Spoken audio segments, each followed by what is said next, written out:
Good evening. Welcome to the webinar from the Legal Aid Society of Palm Beach County. Today's webinar at this time is called Know Your Rights Under the Federal Fair Housing Act.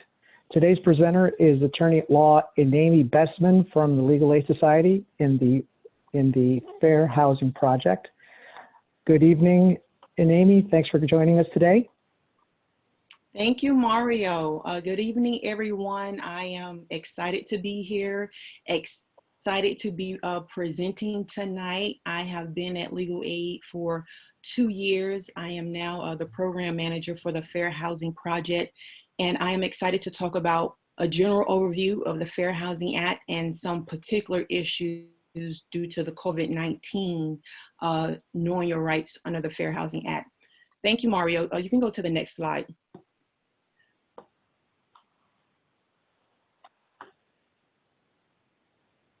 So just a brief history of the Fair Housing Act. A lot of people are familiar with Dr. Martin Luther King Jr. and the work he did around the Civil Rights Act of 1964, ending discrimination in voting, schools, and workplaces, but also what came out of his work following his assassination in 1968 was the the Civil Rights Act of 1968 that gave birth to the Fair Housing Act. Next slide, Mario. Pursuant to the Fair Housing Act, there are 7 protected classes on the federal and the state level. Those 7 protected classes are disability, race, color, sex, religion, national origin, and familial status. Now, each county can have additional protection, such as in Palm Beach County, the additional protections are age, gender identity and or expression, sexual orientation. Those are some of the additional, and each county, like here on the slide, Broward political affiliation, Miami-Dade County income. So each county on the local level can add some additional protections. In familial status, that's normally dealing with minor children living with either their parents or a legal guardian or pregnant females. Next slide, Mario. So what is prohibited under the Fair Housing Act? The Fair Housing Act seeks to ensure that no one may take any of the following actions in the buying, selling, leasing, or financing of a dwelling based on any of the protected classes.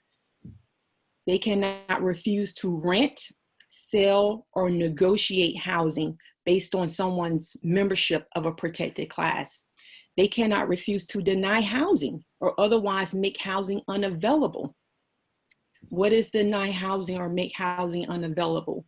Maybe refuse to show a house. Someone calls over the phone, make an appointment to go and see a house, but when they show up, they may see the nationality of that person, the race of that person, and then they make an excuse and say, oh, well, the house is no longer available for seeing or is already off of the market. That's making housing unavailable. Setting different terms, conditions, or privileges for the sale or rental of housing or for services or facilities related to housing. This is, you may have people, a person maybe one of African-American persuasion, another person of a Caucasian persuasion. They are equal maybe in education, equal in salary. They both have a salary making $50,000. They both have bachelor degrees. Otherwise, they're equal. And when they go and apply at the same housing, for the same housing, maybe one person is told that they need a credit score of 800. And then another party is told that they need a credit score of only 740. That is setting different terms and conditions based on someone's membership of a protected class. And that is prohibited pursuant to the Fair Housing Act. And also denying access to membership in a facility or service, such as multiple list service related to the sale or rental of housing. Next slide, Maria. Also within that, along the lines of renting or buying a home, and in this time with the mortgage rates being down, those who have not lost their job, fortunately, and are taking advantage of these low mortgage rates have to be mindful of predatory lending. No one can take any of the following actions against a person, a member of a protected class.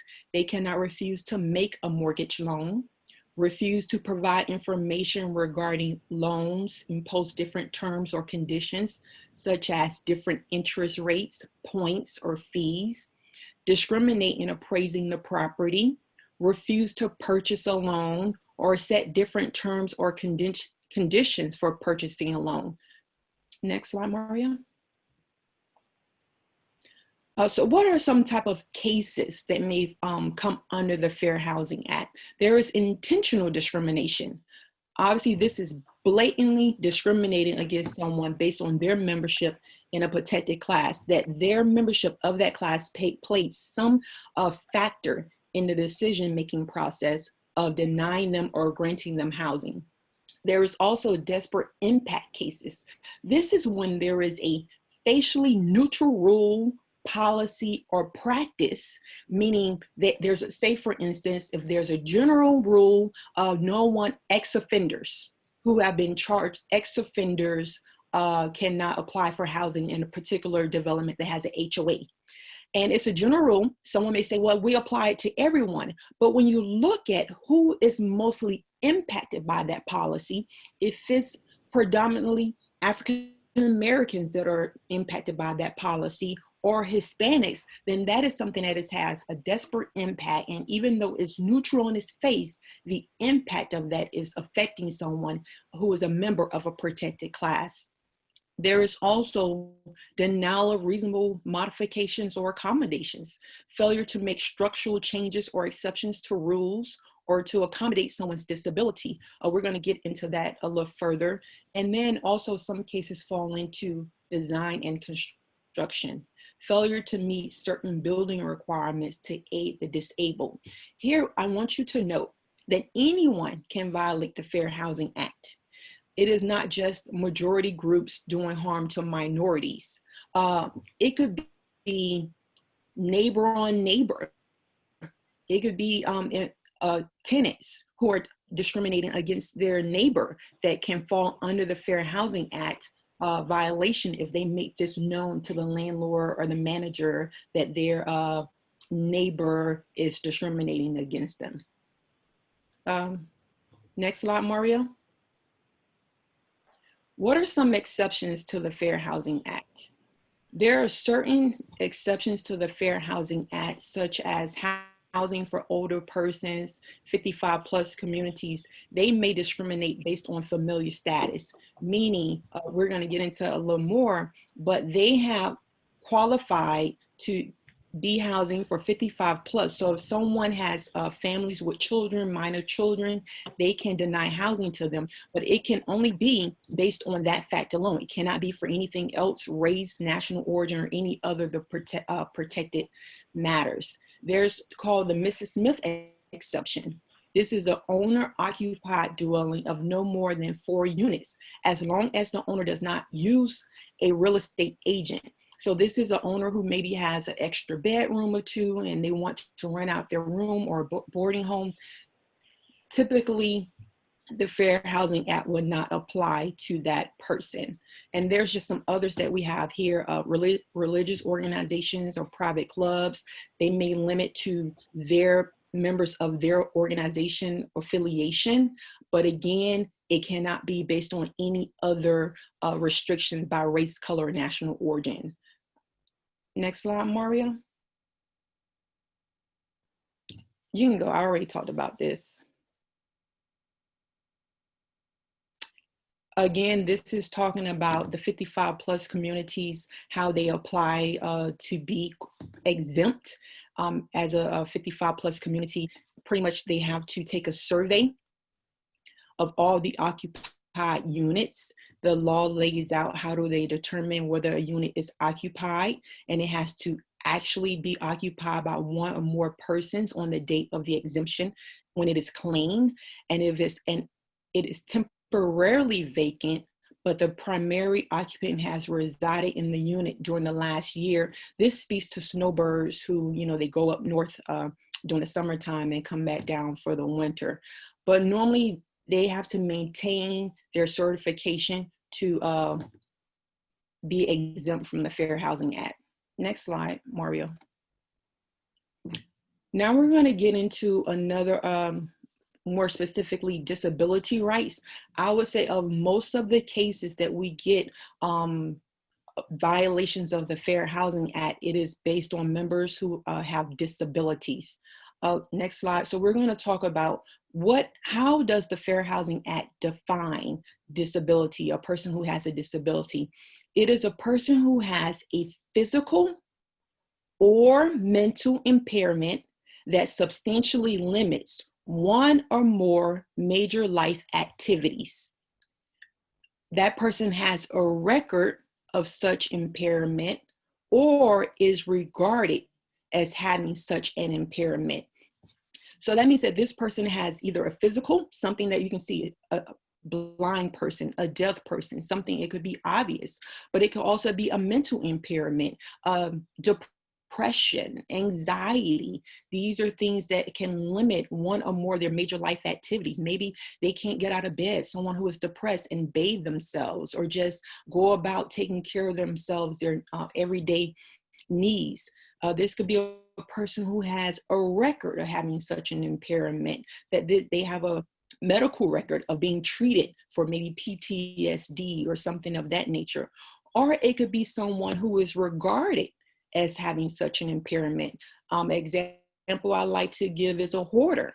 Maybe a hoarder does not have an official diagnosis. They haven't been deemed a hoarder by a medical professional, but they are regarded as being a hoarder. Maybe by their family or friends. You go to their home and you see this person is a hoarder, and hoarding is a disability pursuant to the Fair Housing Act. And so even though there's not an official diagnosis, they would be deemed as a disabled person under the Fair Housing Act. And so I already named some, but we're going to get into other types of disabilities here. Visual or auditory disabilities, blindness, hearing loss, mobility disabilities. Maybe someone had a stroke, arthritis, mental disabilities, schizophrenia, depression, autism, AIDS and HIV positive status, alcoholism, past substance abuse. Not presently using drugs, but someone who past substance abuse is deemed a disability, and it may be permanent or temporary. Next slide. So what is required? This is getting still on the topic of disability. What is required under the federal and state laws? No discrimination against persons with disabilities in the terms, conditions, or privileges or rental of a dwelling. So just because someone may have a physical or mental disability, they need to have the same access and enjoyment of their dwelling as anyone else. So to help them, they're able to maybe request a reasonable accommodation. And a reasonable accommodation is asking for an administrative change that removes barriers to equal access. I'm going to get into that more. Or they may need a reasonable modification. That is a physical change that removes barriers to equal access. And we just have here just possible modifications, maybe modifying the unit to widen the door that they may get their wheelchair in. Something I would like to note, modifications, normally when the cost of making the modification is on the requester. So if someone needs to install grab bars or widen the door or change the switches, lower the cabinets, that cost would have to most of the time be on the requester. And depending on what the modification is, upon them moving out, the property owner could have them to pay to revert the apartment or home back to the way it was if it was something particularly for them. Next slide. Requesting accommodation. Again, remember, accommodation, we're asking for an administrative change. This is not physically changing, but this is an administrative change.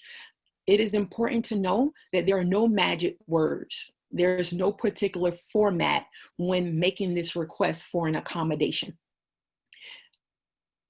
The law requires they can say, well, they never said specifically they were requesting an accommodation.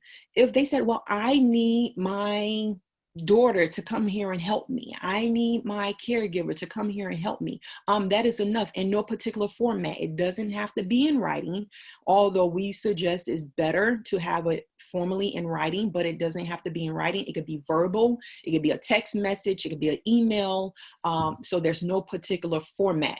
The law also, if a housing developer, if they have a format that they want, and maybe they develop a form, you can use that form. They're not prohibited from having a form, but you cannot be denied for not using their form. The request should generally state that the person has a disability that limits a major life activity, clearly state what accommodation is being requested, and explain how the accommodation will lessen the limitation caused by the disability. Generally, it doesn't have to be a doctor's letter, but at our office, we suggest the doctor's letter. It's stronger, a letter from your doctor or your therapist. Even I also provide a sample letter that my clients can take to their doctor, and just literally the doctor can see how the letter could be formatted, and we give them an example, and it's to help the doctor in that way. The individual does not need to disclose the specific disability or treatment history. The person does not have to disclose what their diagnosis is. An undue delay in responding to accommodation requests may be considered a denial. Normally it's 10 days after the person makes their request. They should have a response in 10 days. If it takes any longer than that, delay, in this case, pursuant to the Fair Housing Act, is deemed a denial. And here I have underlined and capitalized interactive process. This is so important, because when someone makes a request for a reasonable accommodation, the answer should never just be no.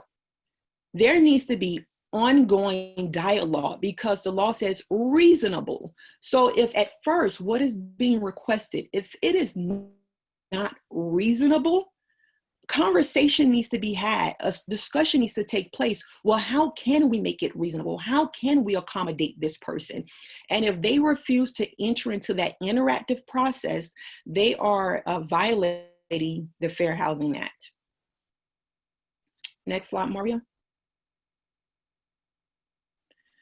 Also, another many of the accommodations that we write is for service animals, emotional support animals. Service animals, and it's so important to note that service animals and emotional support animals are not pets. So most apartments, HOAs, they have these no pet policies. But if an individual, disabled person, has an emotional support animal, that policy does not apply to them, and they're asking for an exception, an administrative exception or change to the rule, saying that this rule should not apply to me because I have an ESA and not a pet. They provide a service animal, or ESA provides a service or a benefit to the disabled individual. Service animals and ESAs are not required to have specialized training, contrary to popular belief, licensing, or certification. Why? Each person's disability is unique to that individual. So even the owner, they can train that animal how to respond to them and how to assist them in their needs, carrying out their everyday life functions. So what are some examples of service animals? Seeing eye dogs, horses, miniature horses, hearing dog, seizure assistant, alert dogs. ESAs provide a therapeutic benefit through their very existence. It's companionship, affection, focus on someone outside of themselves, and encouragement to be physically active. Maybe someone is dealing with depression and they just can't even stand the thought of getting out of bed, going out of the house. But having that animal, and they have to take them for a walk to use the bathroom, that gets them out of the home and to be active. Next slide, Mario. I also wanted to cover in this presentation sexual harassment. I think this is a topic in fair housing that really is not talked about that much, but I know HUD is really pushing that we address more of sexual harassment, which is sexual discrimination. And also, even in light of COVID, a lot of people who have lost their jobs may be late on paying rent, and sexual harassment could be an issue. So I wanted to touch on that. Next slide, Mario. So there are two types of, the Fair Housing Act protects individuals against discrimination based on sex. So claims may be filed regardless of the victim not experiencing a loss of a housing opportunity or some tangible economic loss. So they may think, well, I wasn't kicked out or I'm still living here. Well, they're still a victim and they can still have a claim under the Fair Housing Act. Next slide. There are two types of cases that fall under the sexual discrimination. One is quid pro quo. That is a legal term for simply this for that.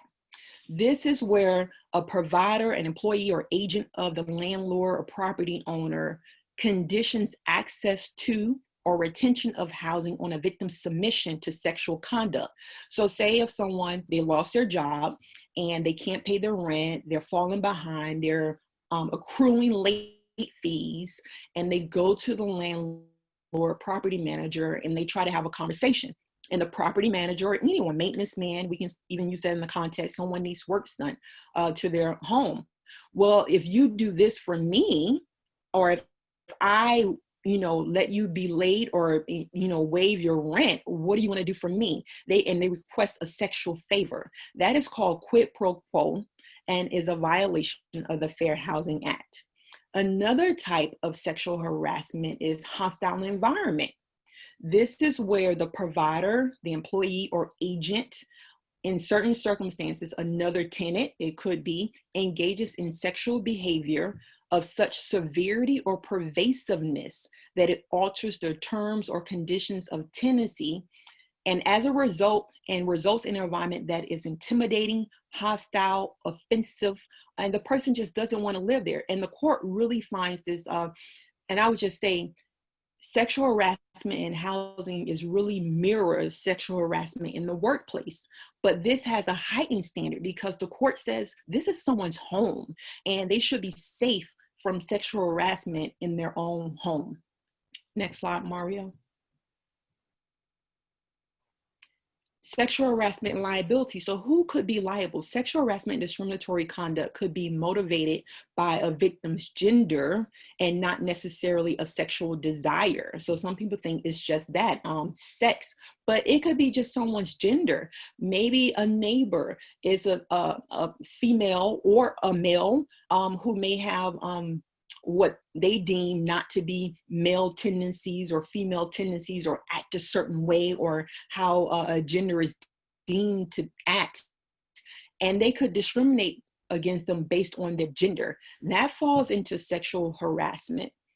Property manager, owners can be held either directly or vicariously liable for the actions of their agent.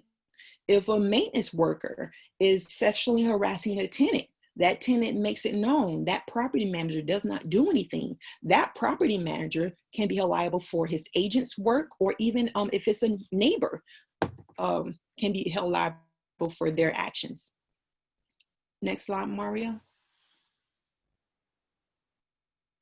I also wanted to, along the same lines, talk about domestic violence in this pursuant to the Fair Housing Act. Again, this is a lot. People are staying home, they're in close quarters with loved ones, and as we've seen and heard in the news, child abuse, increasing domestic violence issues. And so I wanted to talk a little bit about that under the Fair Housing Act.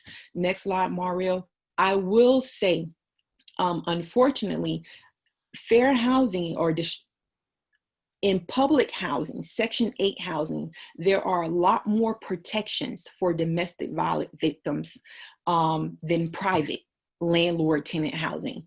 And unfortunately, here in Florida, we don't have much of any case law or statutory law in private housing when it comes to domestic violence victims. But I'm going to get into that. That means we're housing advocates. We have to be more creative. So what did Congress do? Survivors of domestic violence often face housing discrimination because of their history or the acts of their abusers. So Congress acknowledged that women and families across the country were being discriminated against and denied access to and even evicted from public and subsidized housing because of their status as victims of domestic violence.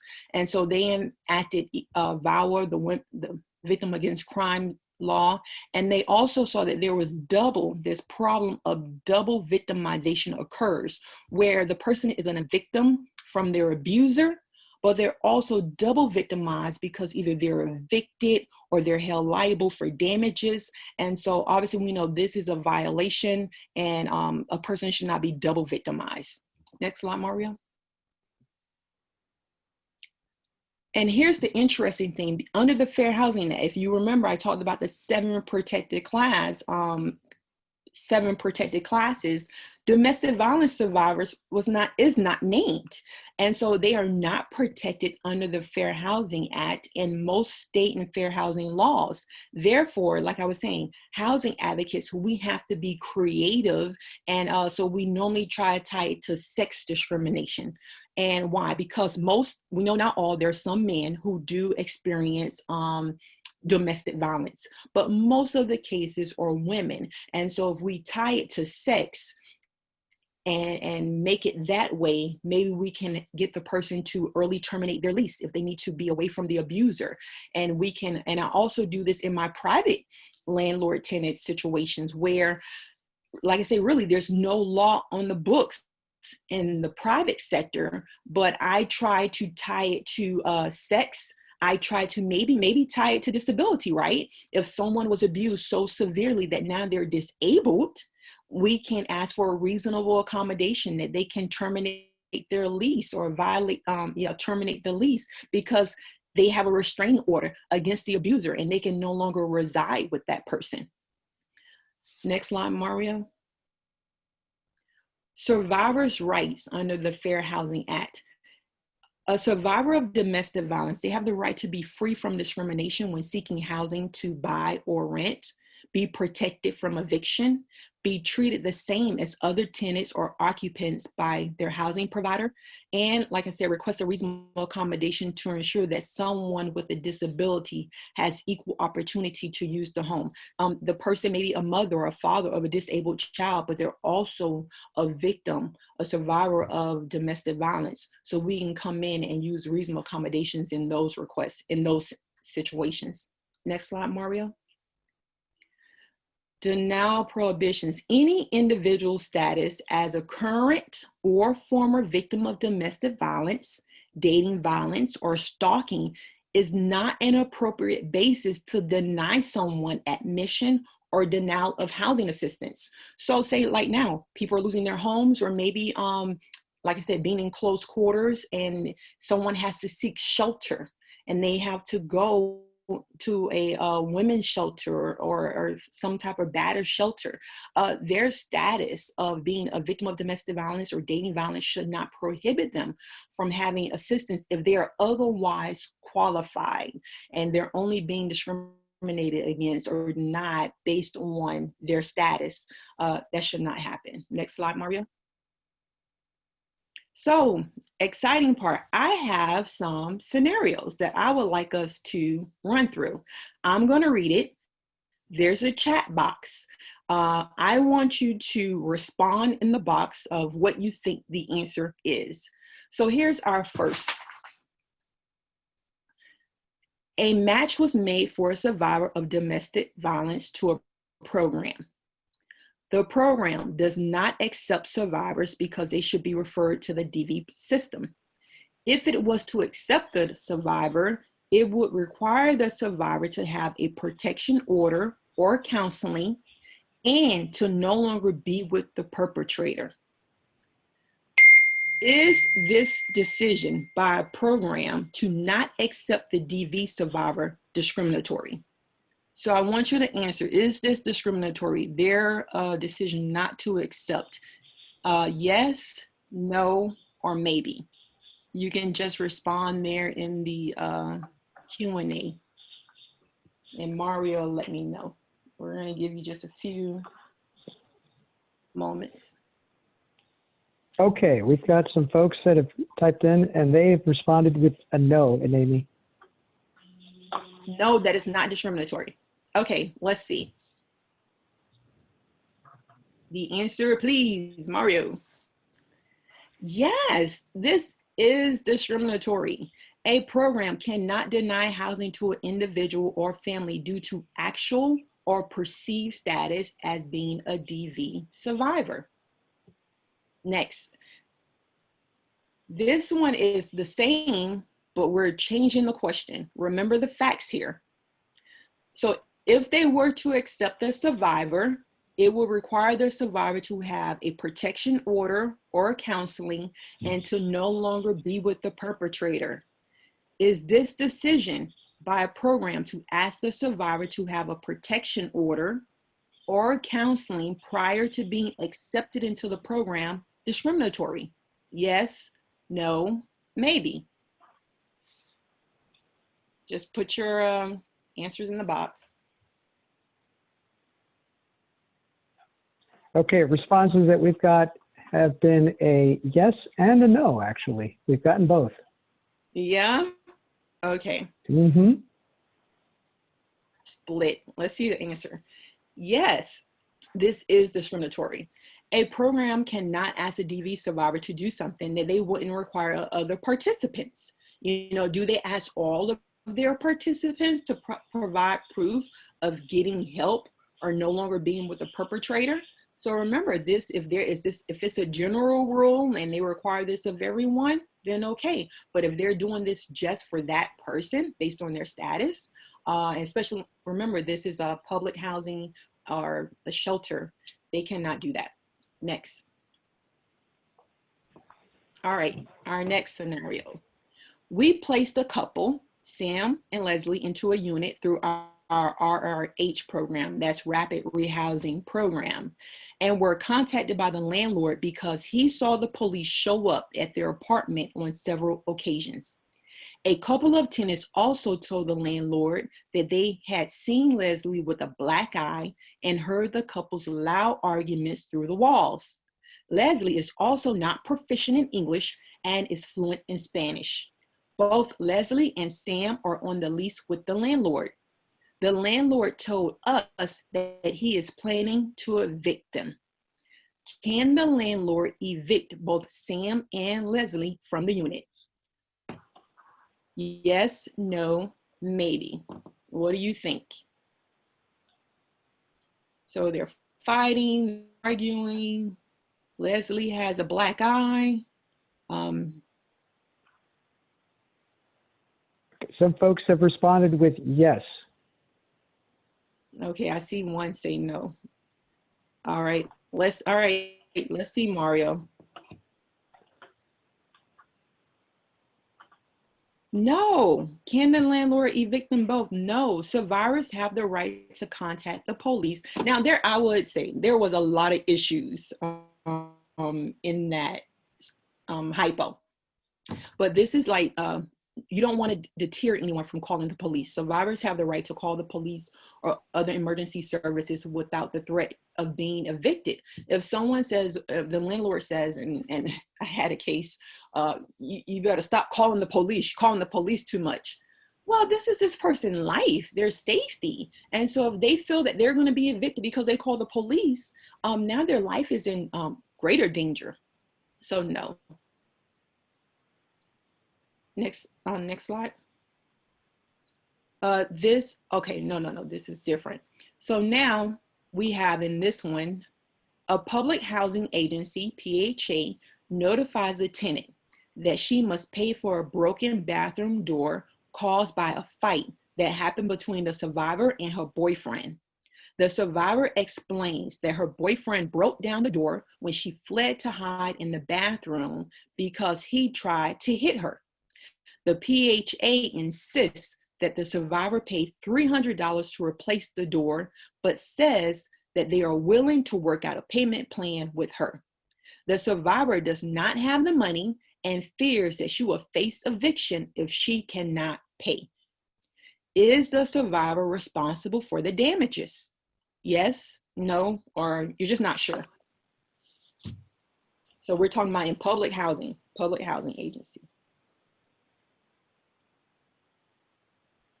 We have any responses? Yes, no, you're not sure. So should the survivor be responsible for the damages? Do we have anything, Mario? I've got some response that says it's illegal to retaliate against someone for reporting to a third-party government agency, tenant, landlord. So I would say that it's probably a no. Okay, let's see the answer. No, the PHA cannot force a survivor to pay for the property damage caused by the abuser or threaten eviction or termination because of the damage to the unit. So like I said, there are greater protections under the Fair Housing Act and in public housing. Now, I was saying in private landlord-tenant relationships, it's a fight. We try to fight to make it applicable, but really you're talking about basic landlord-tenant, contract law in private scenarios. So, but we try to be creative, and I can say, you know, I've been successful in my cases in private landlord-tenant cases. Next slide.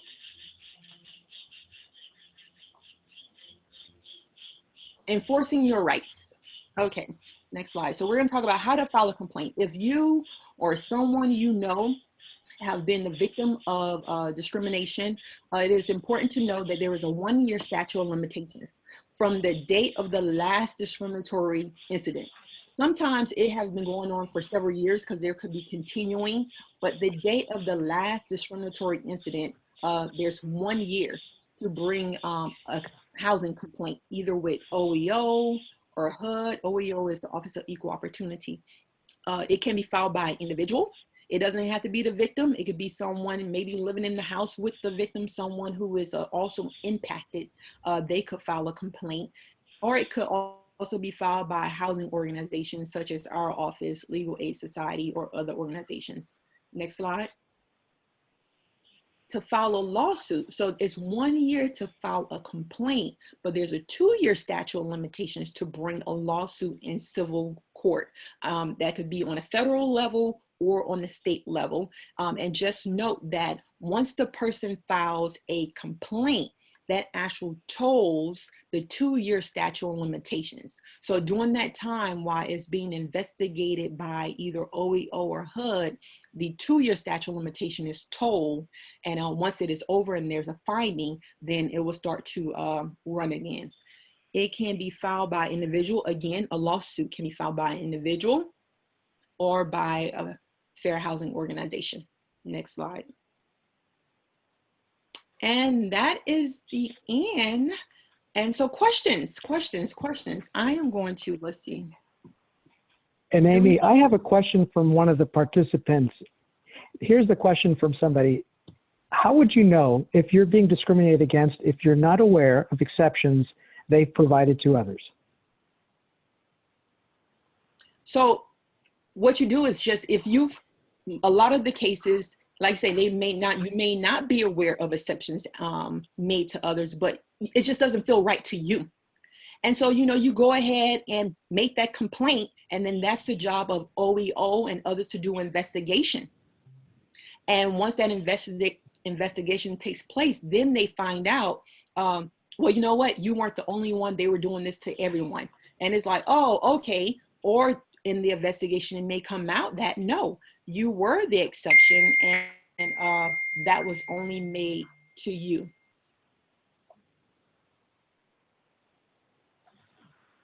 Okay. Thank you, Eneami.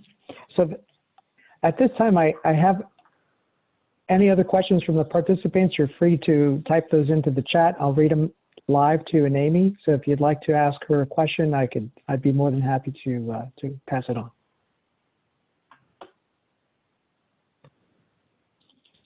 Okay, again, that was Eneami Bestman from the Legal Aid Society, Attorney at Law in the Fair Housing Project. I want to thank Eneami for participating and all of you for joining us today's webinar. Thank you so much. Stay safe, and thank you for participating. Thank you.